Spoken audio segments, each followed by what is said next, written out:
Bonjour mes amis, hi guys. The long way down is what stock markets worldwide are facing today, as expected. Already for a week or two, with soaring inflation, too much free money.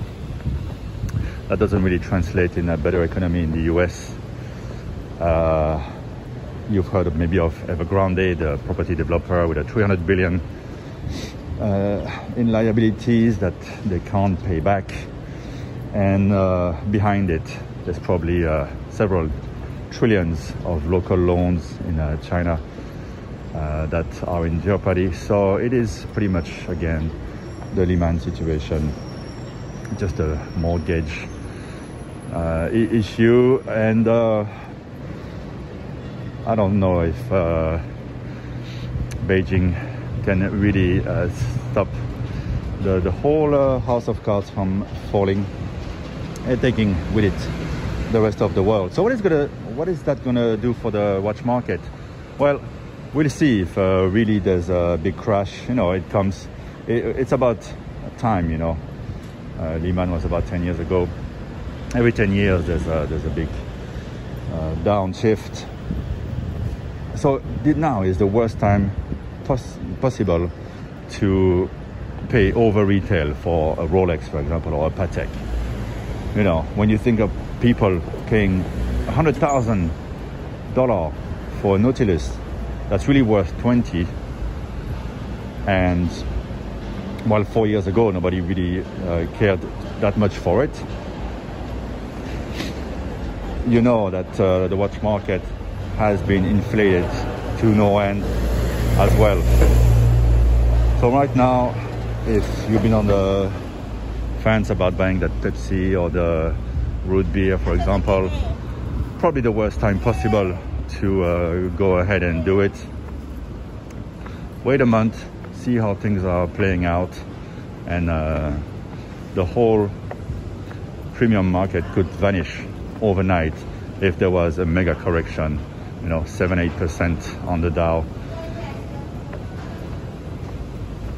That's absolutely possible right now. It could be tomorrow. October of '87 all over. Lehman once again. The thing is with China, it's very secretive, and the government can impose anyone to give up anything they own, which they're doing. They've taken down towers after towers built by Evergrande, where people put all their life savings. It was their retirement money, and boom, they decided to take it all to the ground, start fresh. So who knows if they're not gonna weather the storm by making the people pay. But the thing is, the promise of the Chinese economic miracle is that everyone is going to be part of it, and it's only based on building, and that can only last so much until everything falls apart. And I think the watch market is just a representation of the global market at this point. There's always new models coming out. Already now, I think people are getting a bit tired. You know, Omega comes up with a chronoscope. It's just going to join the lines of the racing model. It's a cool watch, but nobody really asked for it, needs it. It's a bit too big. And you know that Patek will come up with other things. The Royal Oak will always be in business because it is the company itself. So a lot of people just, you know, we've been living in a hype watch market for 3-4 years. Just fear of missing out. People investing suddenly into watches. Investing in anything is something that usually takes a long time and a good knowledge of the market. And in terms of watches, investing is finding underpriced quality that could be in short supply. Is the three elements of of investing in anything really, but certainly in watches. And that's why the investing in a Rolex makes sense when it's a discontinued model. But paying over retail for the current Submariner, let's say, a fairly common model, that would be insanity. That's why the premium is not that high. I think nobody is foolish enough. But I think the GMT market should see 20-30% cut to make sense. Daytona, always hot, but again, it's risen so much last year. I think there too, there's going to be a big cut. Still probably going to trade forever over retail, but I think there's a big cut to have on the Daytona. And the Nautilus market, well, 5711 is discontinued, but hey, if there's a 6711 coming, well, I don't know if Philip Stone is gonna do it.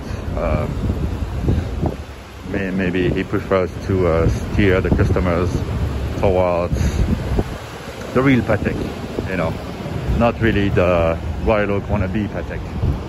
And I think that's the right move. To me, Patek is the 5270, the complications, perpetual calendar, chronograph, dress watches.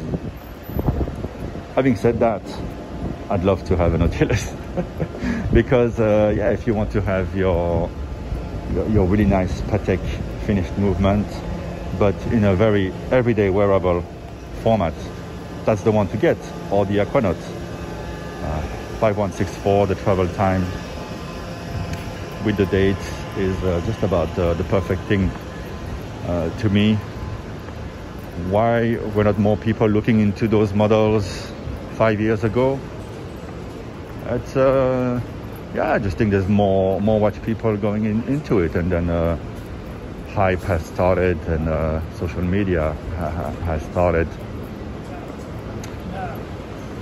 But hype can take many forms and find itself in any market. Can be diamonds, can be property. Well, anyway, that was my long way down to the office as we are staring towards a long way down, hopefully, in watches. I shouldn't rejoice too much because my 12 watch core collection has gained in value. Pretty much each watch is at least a collectible. You know, stuff like the Jaeger-LeCoultre maybe is never going to be worth more than what I paid for, maybe in 50 years. But I think certainly on my Rolex, they've all been, even my Omega Speedmaster that I'm wearing now has been discontinued, and I think this is worth more than what I paid for it, even with a couple of minor scratches on it. So when the market tumbles, I think first is going to be the second tier brands that are going to take the biggest hit. It's already hard to resell a Zenith or a JLC. Those brands are going to get creamed, and if someone holds them and needs the money, they're gonna suffer. There's going to be a 50% hit. And but for Rolex, I think people will just be there waiting. You know, when COVID started, I saw a Sky Dweller, steel black dial, trading just a notch above retail, only one, and just a little bit of a panic selling in March last year, I think, and it was snapped up after a couple of days, and I never saw a better price again. But that's just a glimpse of how things are gonna go. Very expensive models like the Sky Dweller are the ones where people will just want to recoup their investment. You know, if they don't make any profit, well, so be it. So you might be able to get those Sky Dwellers steals finally close to retail, at least the black and the white, because the blue will remain rare. And if you have that sort of money to put in that sort of asset, well, maybe you can just wait a year or two for the market to come back roaring, because in the end, it's what it does. COVID killed the markets, and within a few months everything was trading higher. And because that was so close to what's going on now, so it was only last year, I think a lot of people who have enough cash to weather out the fall will just wait it out. So it might not be such a great bonanza in the watch world, because a lot of the watches are just held by dealers. Maybe the very young dealers don't have much capital, take a lot of watches on consignment. Those are going to get creamed pretty quickly, and they're going to move on to something else. You know, they'll probably buy gold instead of when gold takes a tumble, or they'll buy Bitcoin, because obviously those people don't care and don't know anything about watches. But we do care, and for now, don't go overspend. Let's see what happens in the coming weeks. All right, we're all the way down to Queen's Road in Central. Let's go to work. Bye bye, guys.